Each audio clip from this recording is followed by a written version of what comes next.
伫家己民雄的一个无尾巷，因为真下，若是有人违规停车，就会影响出入。有住伫遐的住户就控诉讲，7年前有人甲车停伫咧因兜的车库头前，因翁婿拄好人伫无爽快，伊的车无法度驶出去，救护车嘛驶袂入来，地主去牵着送病院的时间。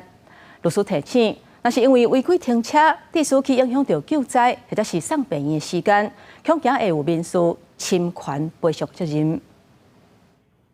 差不多5米宽的无尾巷转弯的所在，一边红线，若做有路边停车，就敢若一台车会当通过。嘉义民雄建国路3段这个巷仔路住户讲，巷仔路乌白停车。7年前，害伊的先生身体无拄好要就医的时阵，因为车互人停伫车库前，找无车主刷车，无法度出去，救护车嘛无法度入来，无法度即时就医。到每一家都问不到说车子是谁的，然后等到我先生说他很难过，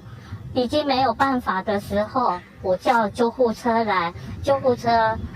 就算来到我们家了，可是已经